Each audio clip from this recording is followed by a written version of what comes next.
రాపూర్ దగ్గర బొద్దనపల్లి, నెల్లూరు జిల్లా రాపూర్ మండలం, బొద్దనపల్లి గ్రామము. మేము బొద్దనపల్లికి బయలుదేరినాము. మహాబలిపురానికి రామ మందిరం కడతా.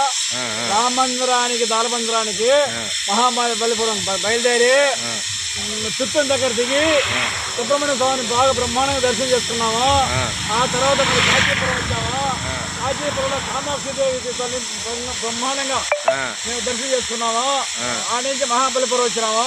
దాలమందిరం మాకు రెడీ అయింది. ఆటోలో పెట్టుకొని హ్యాపీగా శుభ్రంగా సంతోషంగా ఎంజాయ్గా. జై శ్రీరామ్, జై శ్రీరామ్, జై శ్రీరామ్. అది రాపుర మండలము, నెల్లూరు జిల్లా, బొద్దనపల్లి గ్రామము. మేము రామందిరం కడతా దానమందిరం మహాబలిపురం ఆటించాము. మహాబలిపురం బయలుదేరి చిత్తూరు వచ్చాము. సుబ్రహ్మణ్య స్వామి దర్శనం చేసుకున్నాము. బాగా దర్శనం అయ్యాడు. ఆ తర్వాత కాంచీపురం బయలుదేరాము. కాంచీపురంలో కామాక్షి దేవిని బాగా దర్శనం చేసుకున్నాము. బాగా దర్శనం అయింది. ఆ నుంచి మహాబలిపురం వచ్చాము.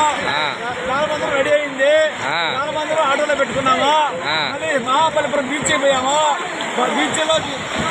బీచ్లో సముద్రంలో ఎంజాయ్గా బాగా సంతోషంగా హ్యాపీగా ఆనందంగా ఉన్నాము. జై శ్రీరామ్, జై శ్రీరామ్.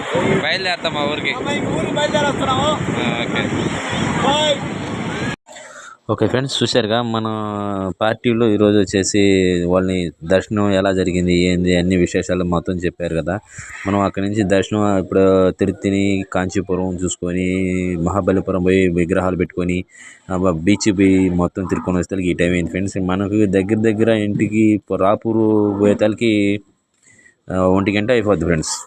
మనం ఉదయం బయలుదేరింది కూడా ఏకజామున 4 గంటలకు బయలుదేరాము. ఈ ట్రిప్ అంతా ట్రావెల్ అంతా చూసుకొని పోతే టైం సరిపోయింది. ఓకే ఫ్రెండ్స్, మన వీడియో ఎవరైనా చూసేవాళ్ళు ఉంటే సబ్స్క్రైబ్ చేసుకోకుంటే సబ్స్క్రైబ్ చేసుకోండి, లైక్ కొట్టండి, షేర్ చేయండి. వచ్చేసాము రేణిగుంట. ఇది రేణిగుంట దగ్గరికి వచ్చేసాము. ఓకే ఫ్రెండ్స్, మనం పాయింట్లోకి వచ్చేసాము. చూడండి ఫ్రెండ్స్, ఇదే ఇక్కడ వాళ్ళ గుడి. ఇది రాములవారి గుడి. వీళ్ళందరూ అన్లోడింగ్కి వచ్చేస్తున్నారు. అందరు దింపాలి. Okay friends, bye friends. Night 1 అయింది ఇక్కడికి వస్తేలకి.